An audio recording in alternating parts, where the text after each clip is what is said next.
오늘 봉독해 올린 고린도후서 4장 16절에서 18절까지의 말씀 내용은 사도 바울이 복음 전하다가 당하게 된 여러 가지 환난과 고난의 환경 가운데서 그가 낙심치 아니하고 육체의 환난이 도리어 그의 믿음을 더욱 새롭게 견고케 하는 계기가 된 자신의 신앙 체험을 통해서 고린도 교회 성도들이 날마다 그 속사람을 새롭게 하는 신앙 생활이 될 것을 가르쳐 권면하며 교훈하는 말씀의 내용입니다. 여러분, 하나님의 자녀된 성도의 신앙 생활은 겉사람의 변화를 추구하는 게 아닙니다. 속사람의 변화를 추구하는 겁니다.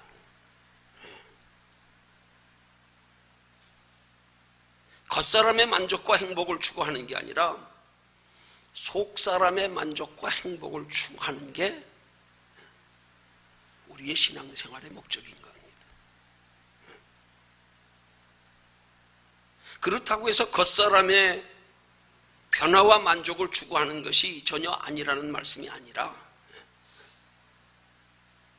먼저 속사람의 변화와 만족을 통해서 겉사람도 변화되고 만족해야 한다는 겁니다. 그래야 진정한 그리스도인으로서의 변화가 있는 겁니다. 그래야 그리스도인으로서의 그 안에 참된 만족을 느낄 수가 있는 겁니다. 참된 만족은 변하지 않습니다. 참된 만족에는 걱정, 근심 없습니다. 앞전에 준비 찬양 함께 부르면서 살아계신 주, 나의 참된 소망, 걱정, 근심 전혀 없네, 그렇게 우리 찬양 불렀잖아요. 정말 여러분 속에 걱정, 근심 전혀 없으십니까? 어떻게 하면 걱정, 근심 전혀 없을 수 있을까요? 우리 속사람 변하면 됩니다. 속사람 변하면 돼요. 그럼 걱정, 근심 전혀 없습니다.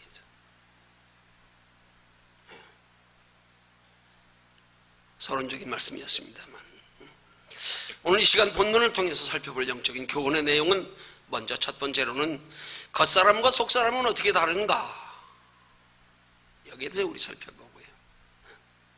두 번째로 속사람이 변화되는 것은 구체적으로 무엇이 변화되는 건가, 여기에 대해서 살펴보고요. 그 다음 세 번째로는 구체적으로 어떻게 할 때 속사람이 변화되는가, 여기에 대하여 살펴보면서 이제 속사람 하는 제목으로 함께 은혜 나눕니다. 오늘 본문의 근거에서 제가 제목을 붙인다면 날마다 속사람이 새로워지는 신앙생활, 이렇게 붙였을 텐데 하나님이 말씀의 제목을 속사람 그렇게만 주셨어요. 하나님의 제목은 간단한 것 같아요. 우린 자꾸 미사여구를 붙이려고 그러고 하는데 하나님은 간단한 한마디, 속사람.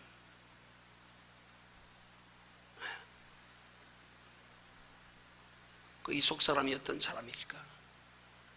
이 속사람이라고 하는 제목을 주신 하나님께서 이 제목에 근거하여 어떤 말씀이 증거되기를 원하실까? 나름대로 깊이 기도하면서 하나님의 성령의 인도하심을 따라서 오늘 말씀이 전해지기를 원합니다. 자, 그럼 먼저 첫 번째로 살펴볼 것은 겉사람과 속사람은 어떻게 다른가? 우리 일반적인 개념으로서의 겉사람과 속사람의 다름이 있습니다. 그 우리 일반적인 개념으로서의 겉사람은 우리 외모나 말과 행동을 우린 겉사람이라 그러고요. 또 속사람은 그 사람의 성격이나 인품, 생각 이런 걸 속사람이라고 그렇게 말할 수 있습니다. 그러나 이 겉사람과 속사람을 우리가 성경적으로 영적으로 대입해서 한번 생각해 보면 겉사람이 눈에 보이는 육체와 또한 육체에 준한 생명이라면 속사람은 보이지 않는 영혼입니다. 그 보이지 않는 영혼에 준한 생명입니다.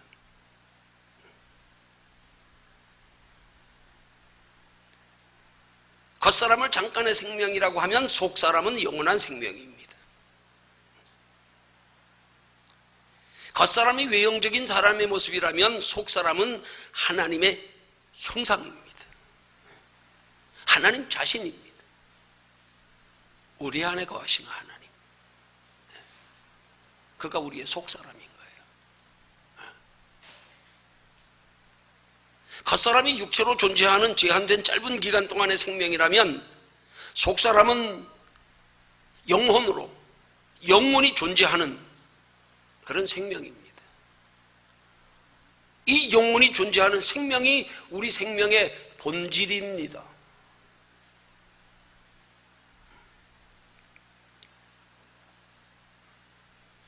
겉사람이 사람의 의지와 감정과 인격과 타고난 성품에 의하여 나타나는 말과 행동이라면 속사람은 하나님은 내적인 성품에 의하여 변화되어서 성령이 다스려 주장하시는 마음과 생각에서 형성되는 영적인 인격으로서의 말과 행동입니다.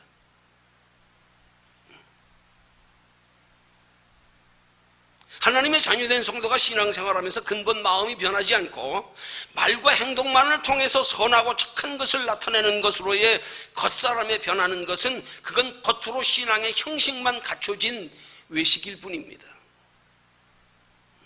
그걸 성경을 외식이라 그래요. 외식하는 자들이라고요. 속이 변하지 않은 채로 겉으로 말과 행동과 외모로만 아름답고 선하고 착한 것. 성경적인 믿음의 기준은 겉사람이 변하는 게 아니라 속사람이 변하는 겁니다. 성경적인 믿음의 기준은 겉사람이 변하려고 애쓰고 노력하는 게 아니라 속사람이 변하려고 애쓰고 노력해야 되는 겁니다.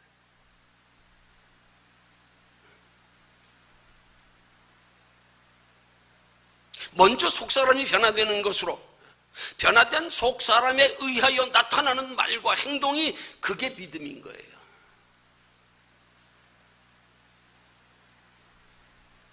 얼마든지 말로서 우리 속사람이 변하지 않고도 의롭고 선하고 착한 말을 할 수 있습니다.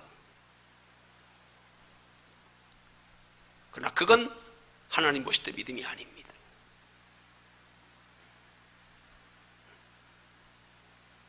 여러분, 우리의 신앙생활에 있어서 사람은 누구라도 나타나는 것과 나타내는 것이 다르다는 사실을 알아야 돼요.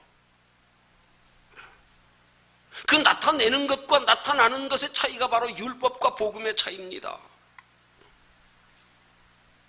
그 나타나는 것과 나타내는 것이 곧 내 의와 하나님의 의의 차이입니다.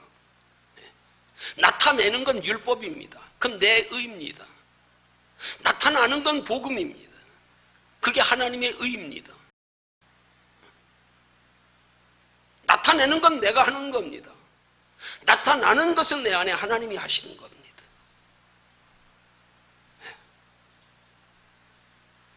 그래서 내가 내 의지로 변하는 것이 아니라, 내 노력으로 변하는 게 아니라 하나님께서 변화시켜 주시는 것, 그걸 믿음이라 그러는 거예요. 그걸 다른 말로 표현하면 그걸 신앙 인격이라 그러는 거예요.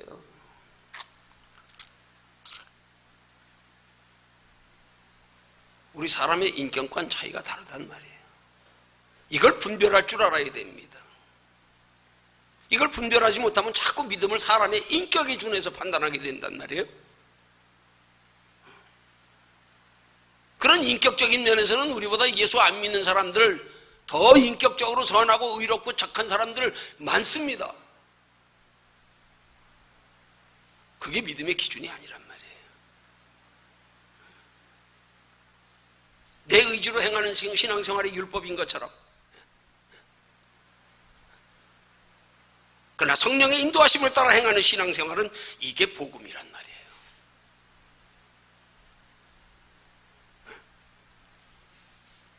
사무엘서 16장 7절에서 하나님은 사울왕을 폐하시고 다윗을 왕으로 세우실 때에 사무엘 선지자를 통하여 하신 말씀에 사람은 외모를 보시지 않고 속 중심을 보신다고 말씀합니다. 이렇게 말씀합니다. 나의 보는 것은 사람과 같지 아니하니 사람은 외모를 보거니와 나 여호와는 중심을 보느니라.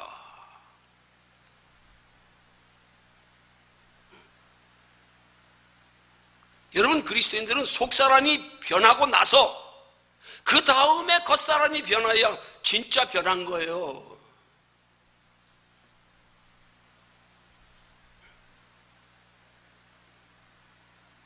변화된 속사람이란 말과 행동이 바로 이게 믿음이란 말입니다. 이게 믿음의 행위란 말입니다.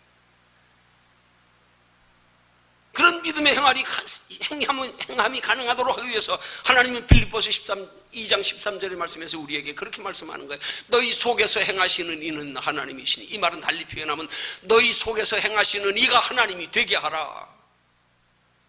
아무나 하나님이 되게, 우리 속에서 행하시는 게 아니거든요. 속사람이 변하여 하나님이 내 마음과 생각을 다스려 주장할 때에 비로소 우리 속에 하나님이 행하시는 거예요. 그래서 우리의 마음과 생각을 하나님이 다스려 주장하시도록 하기 위해서 우리는 너희 속에서 하나님이 행하시게 해야 된단 말입니다. 뭔가를 하나님이 그렇게 행하도록 하는 그런 마음과 생각을 주셔야 된단 말입니다. 하나님이 그렇게 우리를 변화시키게 하라 이 말입니다. 내가 변화되려 그러지 말고요, 내 의지로 변화된 것 가지고, 내 인격 성품 가지고 변화된 것 가지고 의로 착각하지 말고요. 이렇게 착각하는 사람들이 자기 의를 가지고 남을 비교합니다. 판단합니다.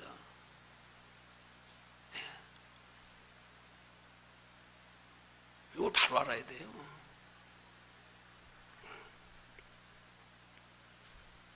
자, 그럼 두 번째로 살펴볼 것은, 그럼 속사람이 변하는 게 구체적으로 뭐가 변하는 겁니까? 뭐가? 그걸 한마디로 말씀드린다면 인생의 가치관이 변하는 거예요. 내 인생이 어디서 와서 어디로 가는 줄을 알고, 내 인생을 어떻게 사는 것이 가장 인간답게 가치 있게 사는 것인 줄 알고, 그래서 짧은 인생 어떻게 살다 가야 하는지를 알고 사는 거, 그게 인생의 가치관이 변하는 거란 말입니다. 그래서 우리의 변화된 가치관으로 인해서 삶의 목적이 바뀌고, 우리의 소망이 바뀌고, 우리의 소중히 여기는 것의 대상이 바뀌고, 그래서 구체적으로 그것들이 우리의 삶의 방식에 있어서 옛날에 예수 없이 살 때의 삶의 방식과 달라지는 것, 전에는 육체를 위해서 살던 삶에서 이제는 영혼을 위해서 사는 삶으로 바뀌어지는 것,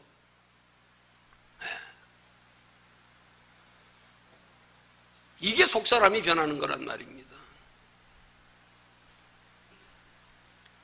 그렇게 속사람이 바뀌고 변하는 것을 물과 성령으로 거듭났다 그러는 거예요.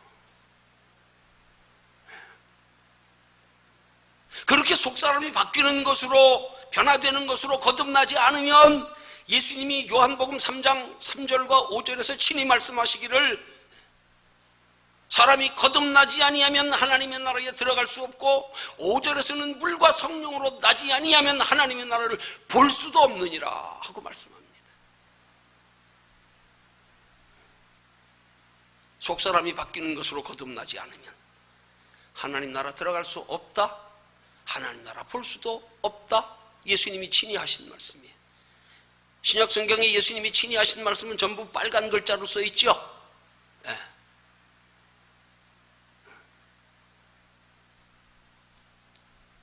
우리의 근본 속사람이 바뀌지 않은 채로 겉으로 말과 행동으로만 바뀌는 것은 마치 햇빛이 비치고 날이 따뜻해지면 녹아져 없어져 버리는 눈사람과 같은 거예요. 언제든 환경 따라, 감정 따라, 여건 따라 바뀌어 버리는 거예요. 신앙도 바뀌어 버리고.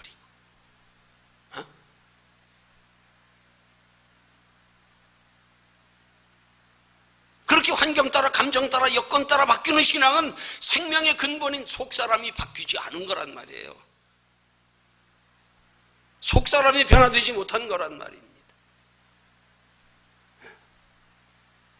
그것은 곧 인생의 근본 가치관이, 목적이, 소망이 바뀌지 않은 것, 거듭나지 못한 거란 말이에요. 그리스도인들은 이 속사람이 바뀔 때 오늘 본문 16절의 말씀처럼 육체의 겉사람은 후패해도 영혼의 속사람은 날로 새로워질 수 있는 거란 말입니다.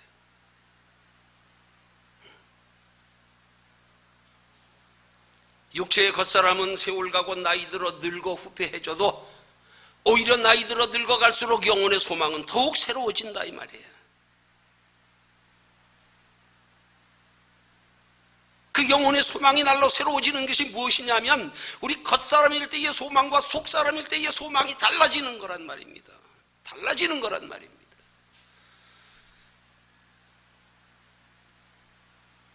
겉사람일 때는 우리 눈에 보이는 세상 것들에만 자꾸 소망을 가지고 관심을 가지고, 속사람이 바뀌고 나면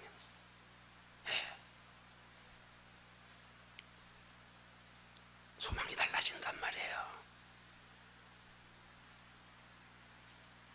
소망이 달라져야 속사람이 변한 사람답게 살 수 있는 거예요.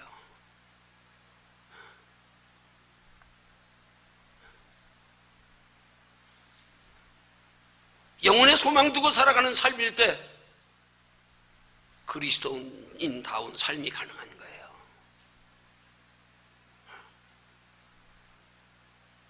겉사람일 때의 소망은 육체의 소망입니다. 이 땅의 소망, 눈에 보이는 세상 것으로의 소망. 그러나 속사람일 때의 소망은 영혼의 소망입니다. 영원한 하나님의 나라의 소망입니다. 영원한 하나님의 나라에 예비된 영원한 상의 소망입니다.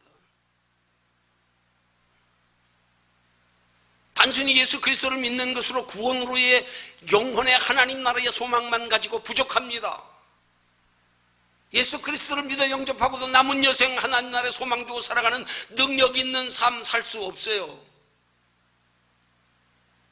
예수 그리스도만 믿는 믿음 가지고 구원이 전부라고 생각하는 사람들은 그 다음에 우리 소망 이미 영원한 천국은 이루어졌기에 이제 다시 소망 찾습니다. 어떤 소망이요? 이 땅에서 편하게 누리고 즐겁고 행복하게 살다가 하려고 하는 것. 그것 쫓아가다가 믿음 다시 잃어버립니다. 그러나 영원한 하나님의 나라에 영원한 상의 소망을 두고 사는 사람은, 그 영원한 상의 가치를 알고 사는 사람은 이 땅의 것, 눈에 보이는 전에 누리던 것, 소중히 여기던 것, 사랑했던 것들, 그거 알고 나니까 가치 없는 거예요. 전엔 그게 전부인 줄 알았어요. 가장 가치 있는 건 줄 알았어요. 근데 더 좋은 걸 알고 나니까, 더 영원한 걸 알고 나니까 에이, 이거 별거 아니네, 이거 잠깐 스쳐 지나가는 안개와 같은 거네.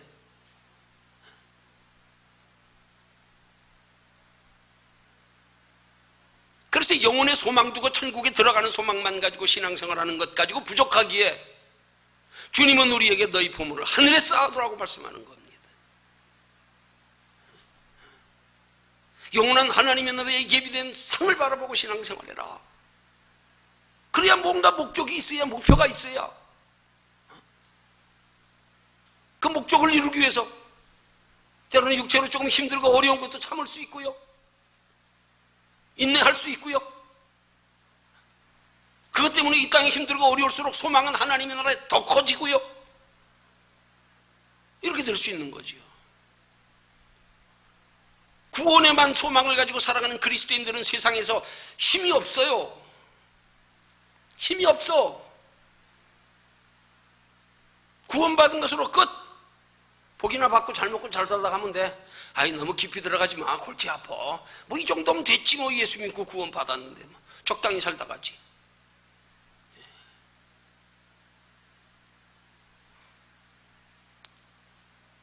믿음의 조상 아브라함이 그랬더라면 종이 318명이나 되는 복을 하나님이 주셨는데 그 집이 그렇게 장막 생활할 필요 있어요?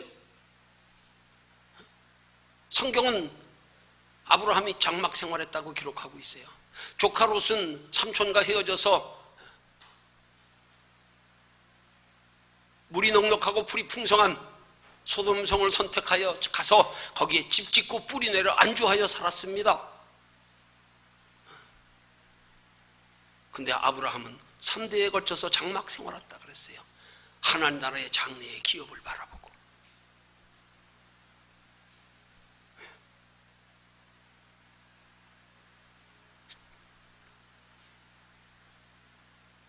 그리스도인의 바른 복음의 결론은, 가장 우리의 최종 목적은 하나님 나라의 영원한 상입니다.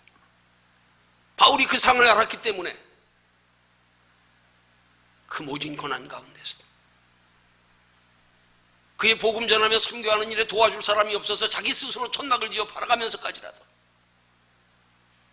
당시 초대교회 예수를 따르던 많은 12제자들 비롯한 사도들에게 사도 바울은 예수님의 부활을 목격하지 않았다고, 예수의 십자가에 못 박혀 돌아가심을 마땅히 여겼다고, 너는 사도 아니야, 그래서 당시 초대교회 성도들에게 사도로서 인정을 못 받았습니다. 그래서 손수 장막 지어서 텐트 만들어서 팔아서 천막 만들어 팔아서 자기 생계를 유지하며 복음 전했습니다. 결혼도 하지 않고요. 수없이 굶어가며 매 맞아가며 파선당하며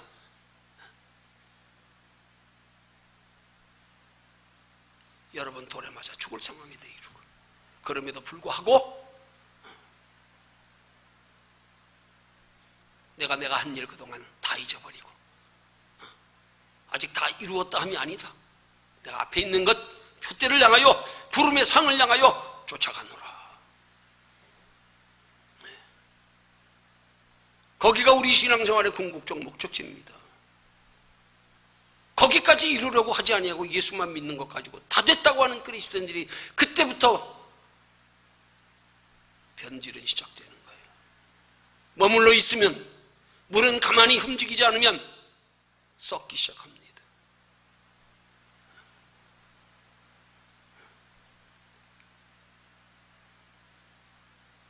우리 속사람이 변해야 됩니다.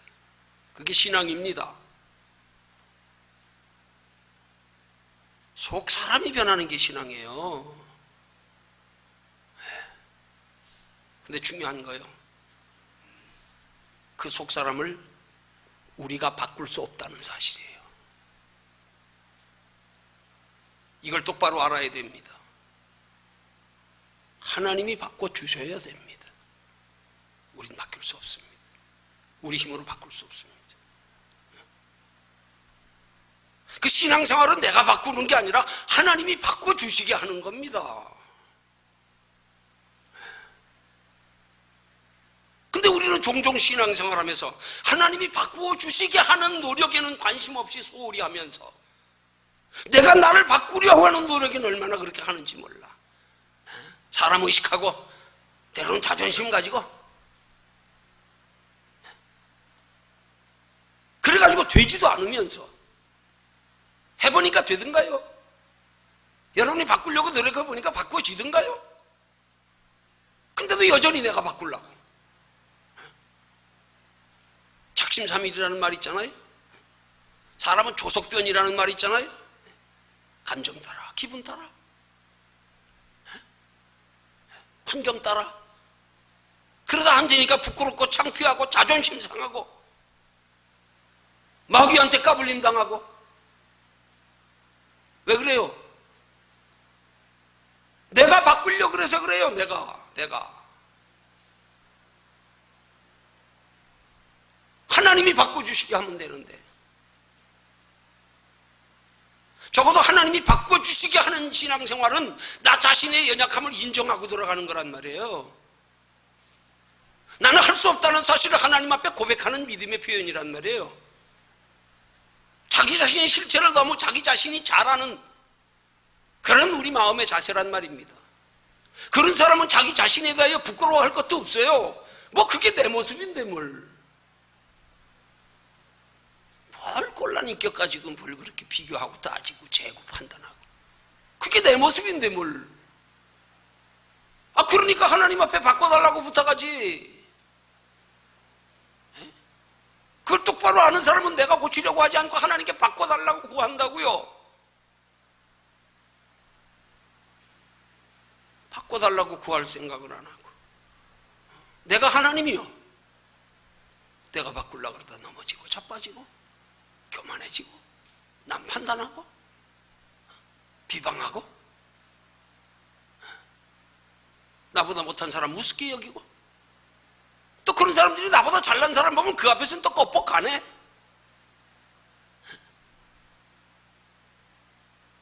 예수 믿는 사람은 약자에게 약하고 강자에게 강할 줄 알아야 돼요. 근데 비굴한 사람은 약자 앞에서는 강해. 막 군림하려고 들고 지배하려고 들고, 강자 앞에서는 꼬리 쫙 감추고. 이건 신앙의 성품이 아니에요.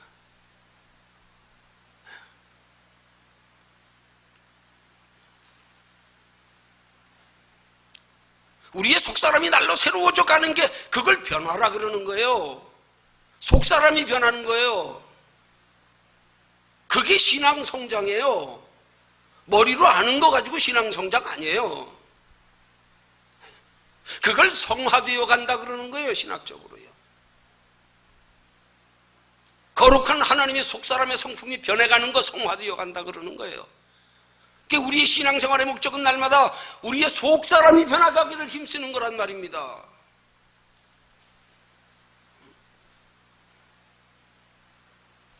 우리의 속사람이 날로 변화되어 가는 만큼, 새로워져 가는 만큼 변화된 삶이 가능하다 이 말이에요.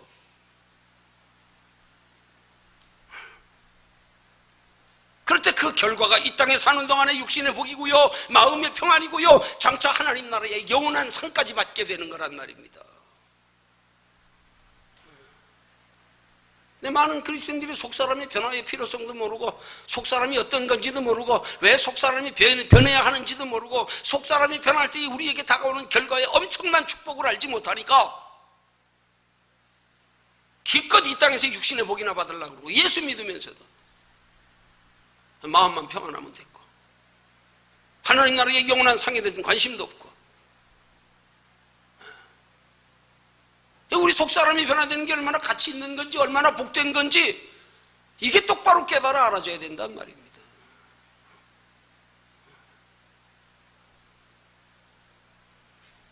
오늘 어른 예배 전 학생의 예배에서 하나님이 주신 말씀을 가지고 예수님이 부유하신 자로서 우리를 대신하여 가난하게 되시고 이는 우리를 부유케 하려 하신다는 말씀을 통해서요, 하나님 굉장히 깊은 은혜를 주셔서 다시 우리 교인들에게 정리해서 설교해야 될, 이거 하나님 말씀 주셨구나, 어른들에게는 다시 해야겠구나. 예수님이 우리를 위하여 가난해지셨답니다. 예수님이 본래 부유하신 자인데, 그럼 예수님이 뭘로 부유하신 자냐고요? 그분은 하나님의 아들로서 부유하신 자입니다. 그분은 영원히 존재하시는 분입니다. 우리처럼 육신으로 부유하신 분 아니에요. 그분은 육체로 공생에 계실 때에 여우도 굴이 있고 공중나는 새들도 깃들 곳이 있을 때 인자는 머리 들 곳도 없다 그랬습니다. 영적으로 부유하신 예수님이 그 부유함을 내려놓으시고 우리를 위하여 가난해지셨다고요. 왜요? 우리를 부유케 하시려고요. 그럼 예수님이 우리를 부유케 하시려는 그 부유는 어떤 부유입니까? 어떤 부유입니까? 우리가 생각하는 육신의 부유가 아닙니다. 영적인 부유함입니다. 예수님이 본래 누리셨던 그 부유함, 창세전부터 하나님과 함께 계시며 누리셨던 그 부유함, 그 부유함을 우리로 부유케 하시려고 가난해지셨다는 거예요. 연약한 육체로 우리의 죄 있는 모습으로 낮아져서 그렇게 내려오셨단 말이에요. 근데 예수 믿는 사람들이 예수님이 우리에게 주시고자 하는 부유함이 어떤 부유함인지 몰라서 날마다 육신의 부유함만 예수님께 구하고 있고요. 어떤 부유함을 주시려고 주님이 그렇게 낮아지셨을까?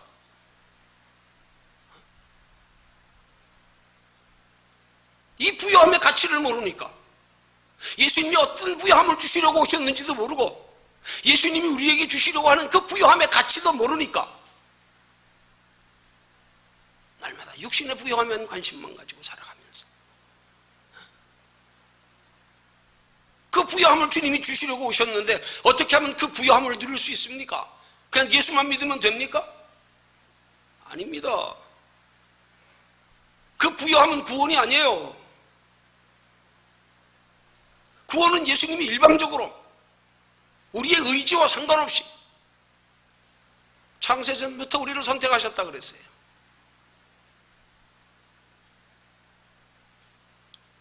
그렇게 우리를 택하여 자녀 삼으신 예수께서 우리를 부욕케 하시려고 오셨대요. 부욕케 하시려고. 그 부유함은 구원만이 아니란 말입니다. 창세전에 하나님과 함께 누렸던 영광, 하나님 나라의 영원한 칭찬과 상급과 면류관, 부욕케 하시려고. 부욕케 하시려고. 누가 그런 부유함을 누릴 수 있어요? 그 부유함이 어떤 부유함인지, 그 부유함의 가치를 아는 사람이, 그 부유함을 누리려고 애쓰고 힘써 노력하는 신앙생활을 하는 사람이 그거 누린단 말입니다. 근데 예수님이 우리를 부유케 하시려고 오셨는데 그 부유함이 어떤 부유함인지도 모른 채로 날마다 육신의 부유함만 가지고 울고 웃고, 그것 따라 신앙생활하고, 조금만 힘들면 원망하고, 조금만 살만하면 나여하고, 그 육신의 부유함 따라 왔다 갔다 하고, 예수님 우리에게 그런 부요함 주시려고 오신 분 아니란 말입니다. 주님이 누리셨던 그 부요. 십자가에 못 박혀 돌아가시면서도 예수님은 하나님 보좌, 영광 보좌 우편 바라보시고 부끄러움을 개의치 아니하시고,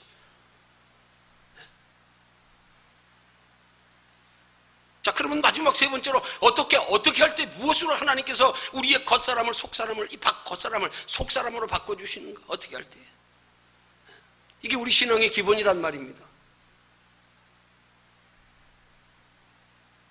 기본은 우리가 잘 알면서도 그 기본이 우리의 속사람을 바꾸는 것인지는 몰라서 이 기본을 소홀히 하며 신앙생활할 때가 얼마나 많습니까? 잠깐 삐끔 하나님 앞에 문안 인사 드리러 오는 것도 아니고, 주일날 삐끔 나와서 안녕하십니까? 잘 부탁합니다. 얼굴 눈도장 찍으러 왔어요? 오늘 이 시대 그리스도인들의 모습.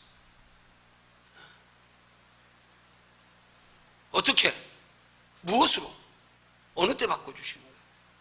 작은 첫 번째로 하나님은 말씀으로 바꿔주신단 말이에요. 말씀. 왜 말씀으로 바꿔주십니까? 말씀이 하나님이에요. 말씀이 하나님이란 말입니다. 그리고 요한복음 1장 1절에서 뭐라고 말씀합니까? 태초에 하나님이 계시니라.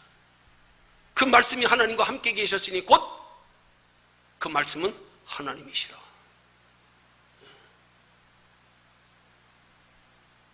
말씀을 통하여 우리의 겉사람을 속사람으로 바꿔주시는 게, 이게 하나님이 바꿔주시는 거란 말입니다. 어느 때요? 말씀 들을 때 하나님이 바꿔주신단 말입니다. 말씀 어떻게 들을 때요? 사람의 말로 제발 듣지 말고요, 내게 주시는 하나님의 말씀으로 들었어요.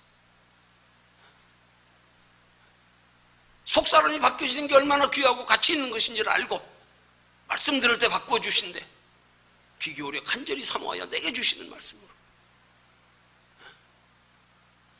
사람은 전달자에 불과한 거예요. 사람 보지 마세요. 보지 마세요. 우편 배달부나 마찬가지예요.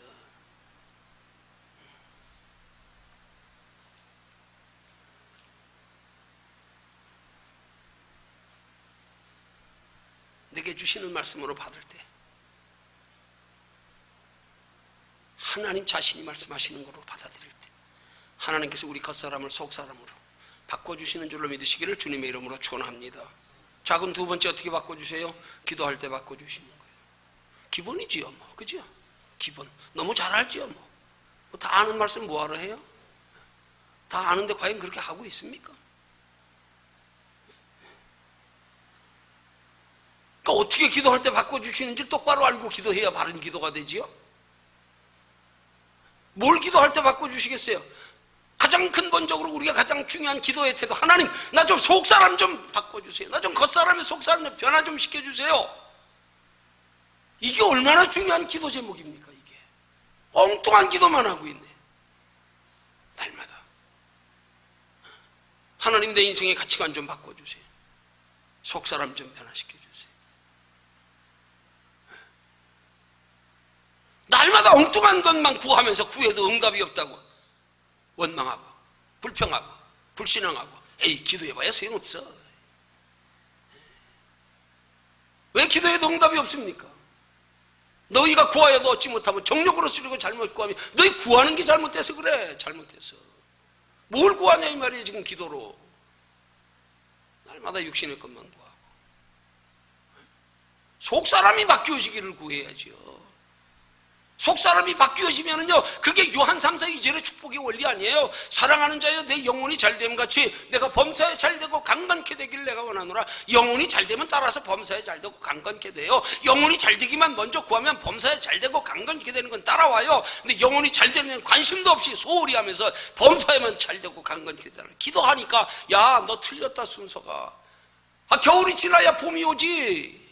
겨울도 안 지났는데 뭘 봄이 오길 기다려요. 영혼이 잘 돼야 그 다음 따라오지요.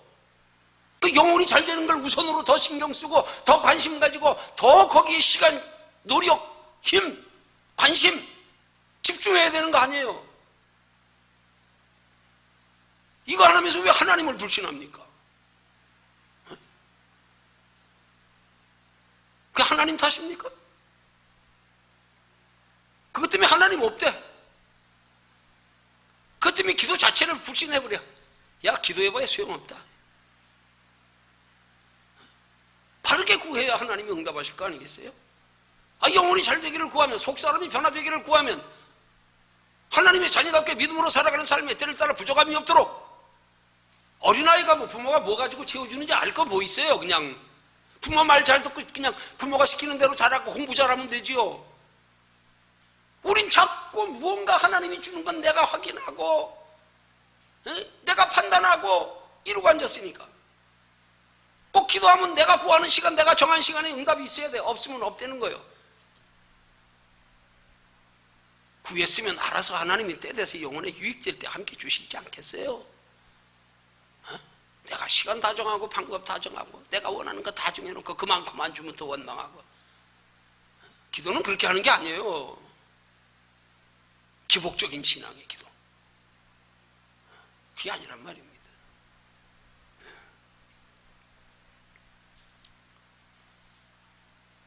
작은 세 번째 어떻게 할 때 바꿔주십니까? 말씀과 기도를 통한 성령의 인도하심에 순종하는 삶이 될 때 바꿔주시는 거예요. 말씀과 기도를 통한 삶에도 하나님이 바꿔주시지만, 그러나 말씀과 기도로 깨달은, 그래서 우리 영혼의 소중함의 가치를, 속사람의 가치를 체험을 통해서 더욱 확실하게 깨달아져야, 그래야 주를 위해서 뭔가라도 희생하며 내려놓고 십자가 신앙으로 나갈 수 있을 거 아니에요? 머리로만 아는 거 가지고 힘이 없어요.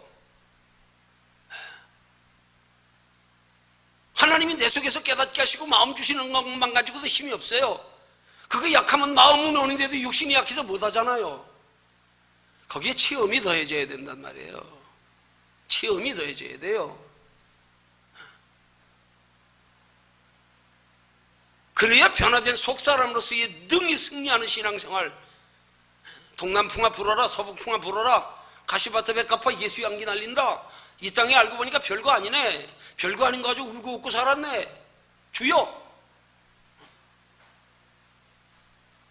이제부터 그렇게 안 살랍니다. 그런 결단이 있어야 하나님이 그때부터 책임져 주실 거 아니에요?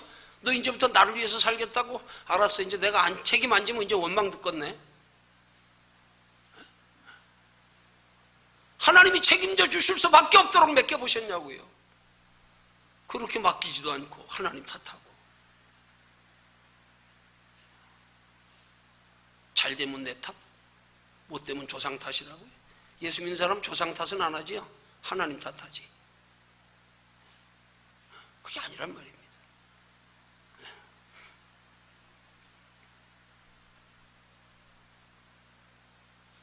우리 인격이 아니에요. 우리가 바꾸는 거 아니에요. 하나님이 바꿔주시게 하는 거예요. 하나님이 바꿔주시게 하는 세 가지 원리. 말씀, 기도. 말씀과 기도를 통한 성령의 인도하심을 따라 사는 삶. 하나님을 기쁘시게 하는 삶. 여기에 우리는 전념해야 된단 말이에요. 이걸 우리의 신앙생활의 가장 우선순위를 앞에 둬야 된단 말입니다. 이게 우리의 신앙의 기본 아니에요. 기본. 기본이 탄탄해야 뭐가 되지요. 기본이. 이걸 내 삶의 가장 우선순위 앞에 세워야지요. 그거에 지장받지 않는 선에서 하나님 앞에 열심히 노력도 하고 육신적으로 부지런하기도 하고 그래야 되죠. 순서는 다 바꿔버리고 좀 쉴만하고 한가할 때나 주님 찾고 바쁠 때는 제껴버리고. 바쁠 때 제일 먼저 우선순위에서 희생되는 게 뭐예요? 하나님 앞에 기도하고 예배드리는 시간. 피곤해서요? 바빠서요? 그게 아니잖아요. 신앙의 기본 이치를 우리 똑바로 알아야죠. 애들은 공부시킬 때 어떻게 합니까? 그래서 기본은 아주 암송을 시키잖아요. 암송을요. 구구단 어릴 때 암송하고 나니까 나이 70이 돼도 안 잊어버리네요. 77이 49, 88이 64, 99, 82. 안 잊어버리네요.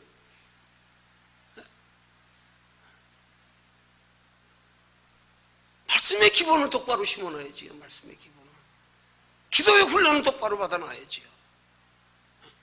기도는 우리 체력의 운동과 같은데 요즘 현대인들 운동 안 하고 먹기만 해가지고 지금 성인병 다 걸리는 거 아니에요. 육신은 그렇더라도 영혼의 성인병 걸리면 큰일 나요. 이건 영혼이 달린 문제예요. 육체보다 영혼을 소중히 여겨야 되는데 예수 믿는 사람이 육체보다, 영혼보다 육체를 더 사랑하며 소중히 여기는, 이게 보통 심각한 겁니까 이게?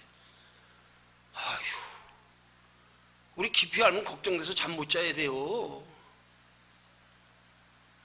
육체는 이 땅에서 잠깐인데 여기 편안하게 머문다고 영혼이, 아휴.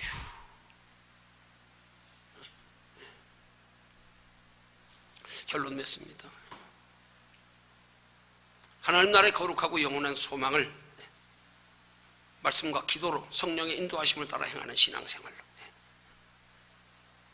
눈에 보이는 잠깐의 썩어 없이 세상 것으로는 잃어버리지 않게 하고, 영원한 하나님의 나라에 들어가는 날까지 변치 않게 하고, 갈수록 그 소망이 더욱 커지도록, 그렇게 우리의 신앙에 하나님을 가까이 하는 신앙생활의 기본을 충실히 할 수 있는, 부지런히 할 수 있는, 열심히 할 수 있는 저와 여러분들이 되시기를 주님의 이름으로 축원합니다.